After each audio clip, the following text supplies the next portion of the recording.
it has not been rosy. I'm not going to say that it has always been sweet and good, but then we just know that, oh, we are friends and we are doing this. We came up with this idea. Let's just continue no matter what we don't agree on.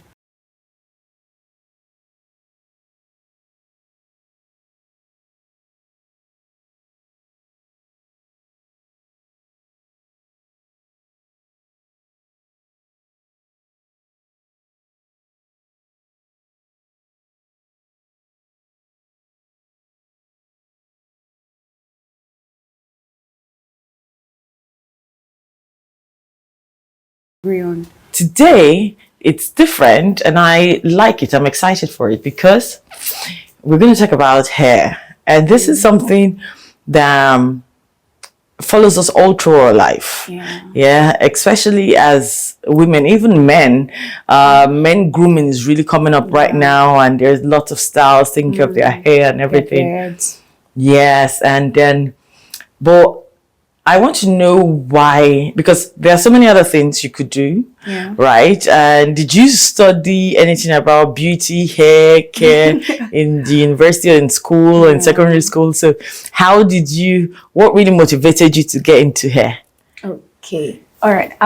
Normally I have a very good hair. Okay. Even when I relax my hair, still like not sleeping. It just stays like the African way you get. So my hair started breaking, started having issues with my hair then in 2018. So I was with my friend and she has a very good hair. So looking at her hair, I was like, my hair used to be really good. What is a very good hair?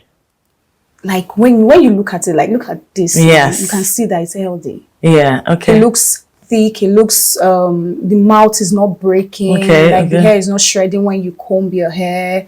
It's not like you will not see hair coming out though, but it's not like too many on the floor. Yes. Like you do. So that was what was happening to my hair. My hair was really breaking and it was changing color. Okay. Like it was looking brownish, kind of. And I know that's not how my hair is. So I just said, someone told me about black soap.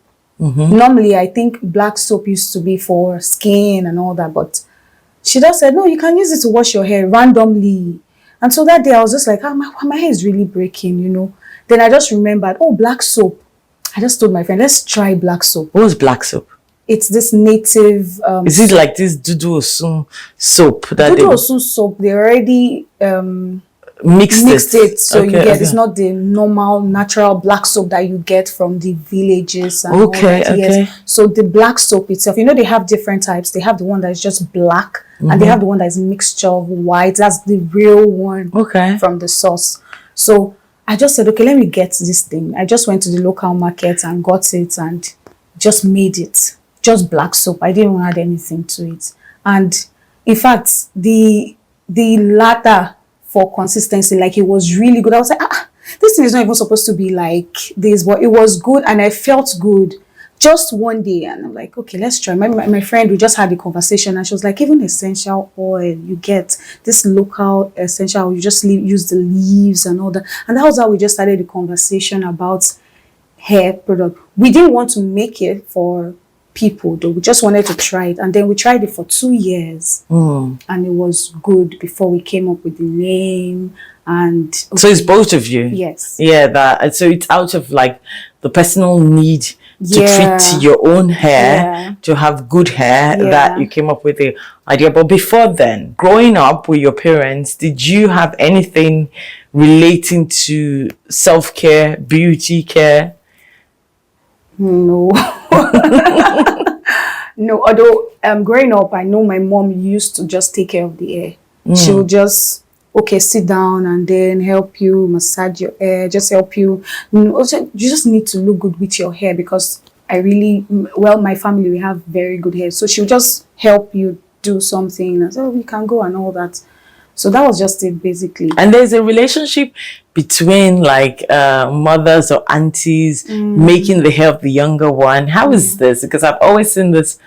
It's so fascinating looking at that in the African culture that, you know, when you sit down, if it's on a Sunday or whatever, the hours of fixing the hair, braiding the hair, what is that? For me, it's like bonding. Okay. I think that was like the part where I bonded with my mom. That was the only part actually. So it was just a way to, okay, I know my mom likes me, I know she cares, you know, growing up and all that, but I think for me it's just bonding. So that's a kind of signal to show a parental love and care. And at these moments where you can tell your mom something, or you still, you know, the boundaries.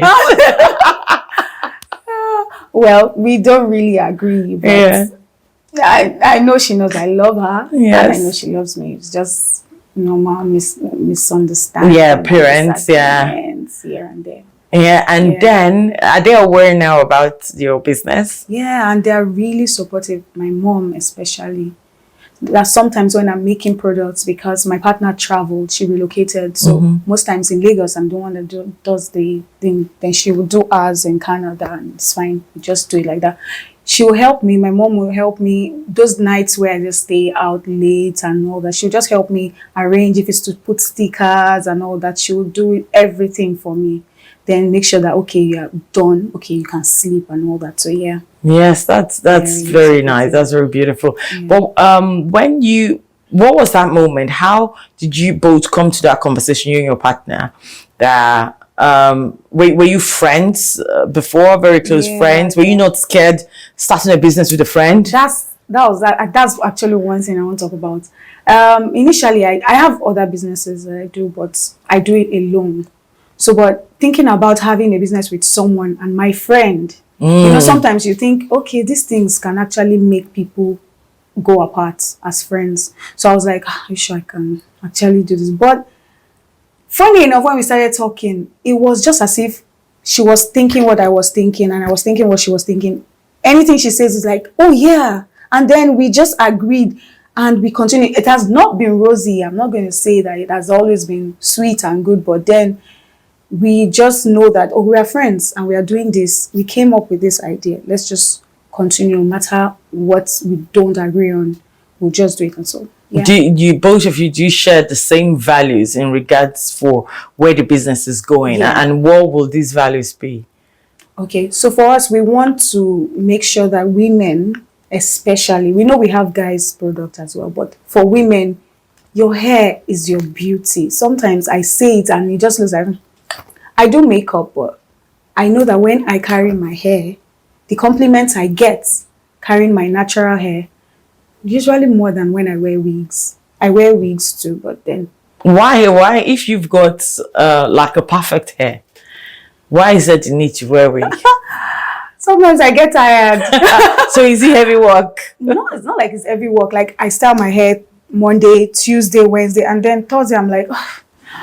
Sometimes I don't even know what to do, what to style. I just like, okay, let me just wear wig. Just this period, I'll be fine. Then when I come back from wearing wig, I'm always coming back with a banger. Like with something new and different. Like I want to do something different with my hair. And that's it for me too. Because when you look at most of the wigs, actually, they've been made through an Eurocentric perspective. Blonde, straight, coily, wavy. These are hair textures that are more peculiar to native white women or maybe Brazilian women, you know. So these are, you hardly see wigs that are nicely made in the context of the African hair. So, and if you even look at the Nigerian market, most of the wigs at the beginning, probably now it's changing because there are some indigenous hot brands now, a few, but most of the wigs are coming from outside the country. So, and then you tend to see this tendency of like women investing so much money. Their wigs are like $2,000. Yeah. So, and these wigs make you look like Kim Kardashian. So, what is the whole concept around this? What's happening? First, I think we are not proud of our hair. We're not proud of what we have as African women. So we just want to look like, oh, I think... Why do you think we're not proud? I think mostly from men. Ah, okay. Yeah, because some men will tell you, see Kim Kardashian. They might not say it directly. Yeah. But then they are watching those people. And you see that, the man is watching this. Okay. And they are always commenting on things that has to do with those kind of things. Our women will want to look like them to at least look like what my man likes. You get something like that. So, but I don't know. Different reasons. Some people have their own personal reasons. So maybe I don't like my hair. Some people say, "Oh, my hair is not good. I don't like to show it off." Or you don't like the way it makes you look. Yeah, some people don't like the way it makes them look, and so for some people they don't have healthy hair. Some people don't have, because if you do, you want to at least once in a while show off your hair. That okay, my hair is good. You can see it. But is it worth it to invest $2,000 in a week, especially when you're still struggling? Because that could be an investment. I hear it's an investment. It is. Well, I don't know. The thing is, if you buy hair for $2,000, you're not going to sell it for that same amount. And you're not going to sell it higher. It's going to most likely be lesser than what you bought it. So you're not investing. Yeah, well, but the perception it gives you when you wait for a while may open doors. I don't know, because I'm trying to understand why, what the value, what you get out of it. Is it just your own self-gratification, or are there opportunities that this beautiful, fluffy, long Brazilian hair brings? Because, for example, if you wear a very expensive watch, people that you meet that know, okay, that Rolex, then they put you in another class status. So is that the same thing with hair? Like, they've started doing it that way now, because people are already accepting it that, oh, the foreign hair is the best, the natural hair is not. For now, I think you're still on that level where, oh, if you wear a very sleeky hair, oh yes, you are there. But it's not it.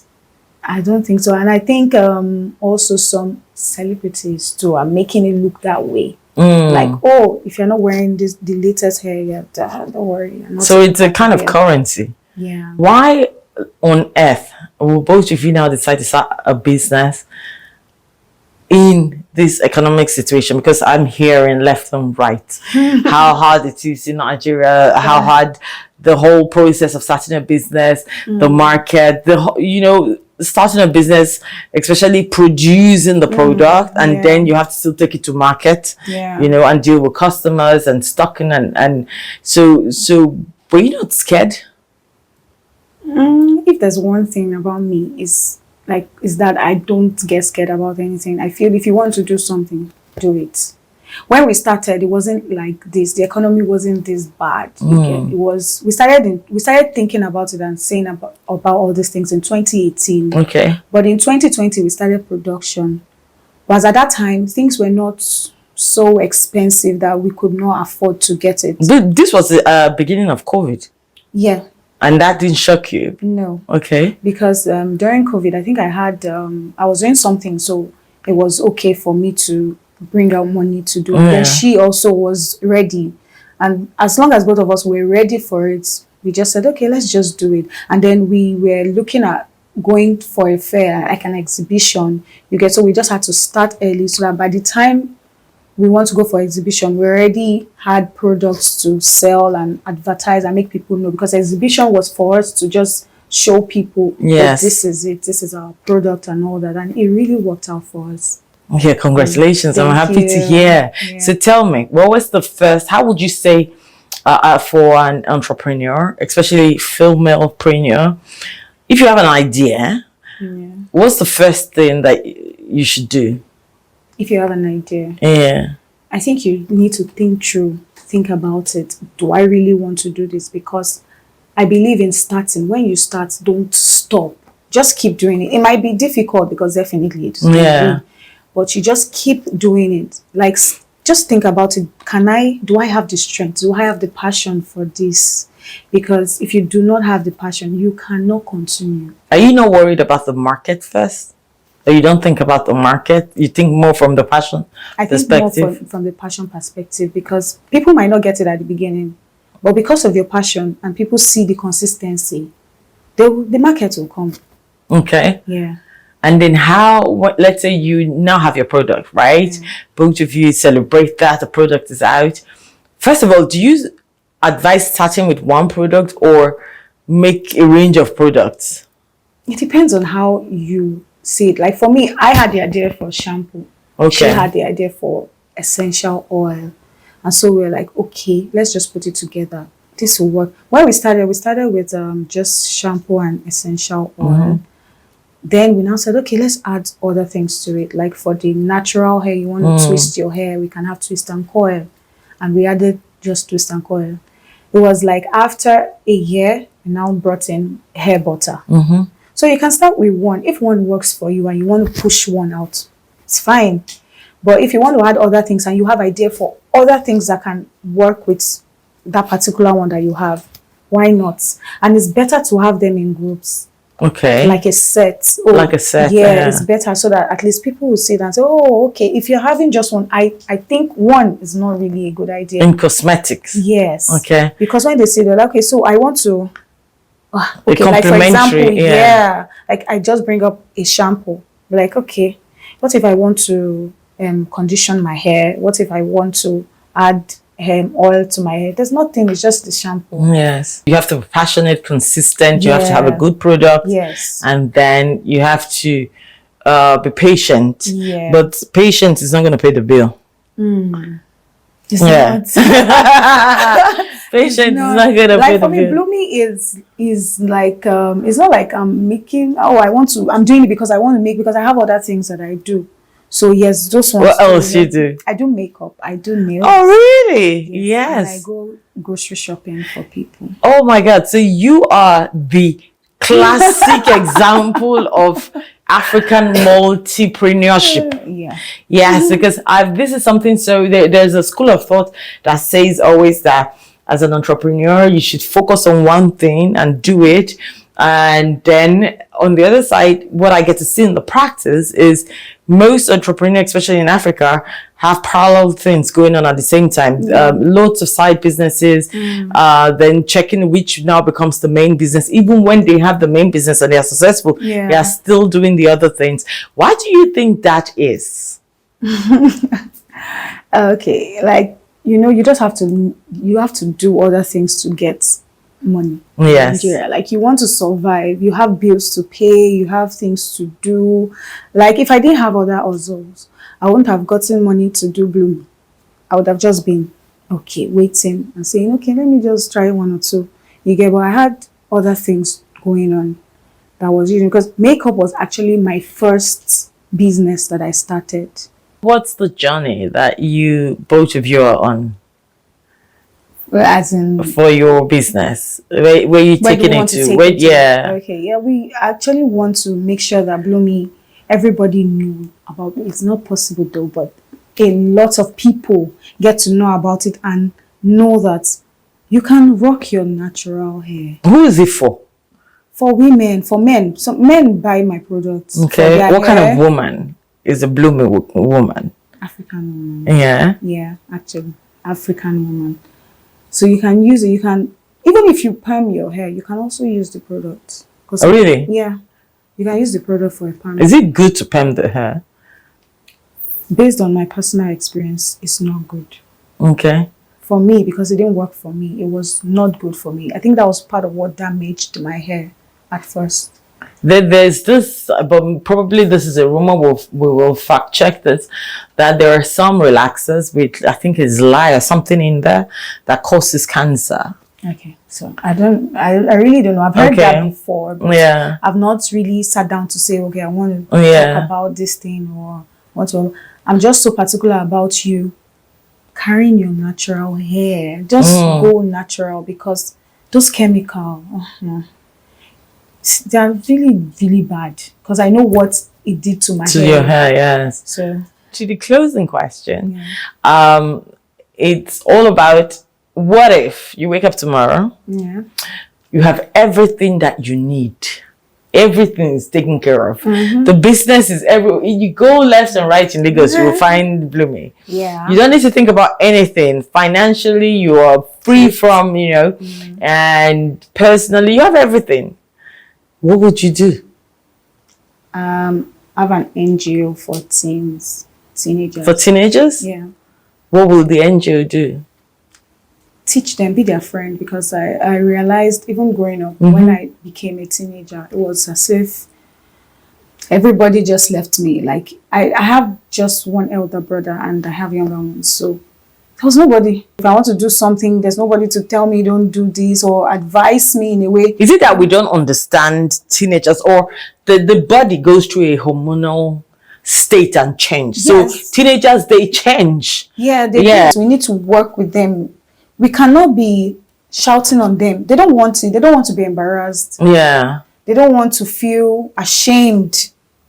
They want to feel loved, but don't choke them. Those things, they don't like. They are really delicate when you get. They feel maybe babies are delicate, but teenagers are really delicate because that's like the stage where they transit to adulthood, and you know, when they now get to adulthood, you cannot even tell them anything. Yes. So, but as a teenager, that's when you need to now let them know some things. But if you're telling them those things, you cannot shout at them. You cannot now tell them. But what if they don't listen? You just let them say, okay, go. I'm not saying you should not go. They should make the experience. Just go and see. So they will not even go far. Funny enough, when they are going, they'll be thinking about it that this person said me to go. Yeah. Are you sure it's okay? They will come back. So you felt alone. I really felt alone, and I think I need to help teenagers. I have a younger sister that is 20. She's going to be 20 next year. And I think so far I'm actually helping her because there was nobody to help me with those things. So I think I am trying my best. And with her, I can, even our friends, I noticed that they want to talk to me. They want to be my friend because I am the kind of person that will, okay, you want to do this? Oh, I'm so excited with you. Even though in my mind, I'm saying, God, I beg you. But I'll just show like I'm excited because I want to see you that you're excited. And if I know it's something wrong, I'll just be like, oh yeah, but can't you, this thing, are you sure you want to do it? Don't you think that when we do it, it's going to be somehow? Yeah. They want to listen to you because they feel that, oh, you understand what they're doing, you know? So I really want to help teenagers. To give them that feeling of being seen and being heard. Yeah. Thank you, because I really enjoy listening to the things you're saying, your perspective. I think as an African woman, your perspective is very important, is valid, so that we get to hear another side of how these experiences are. Wow, thank you so much, Nkechi. Yes, for sharing. Congratulations on your business. Thank you so much. Yes.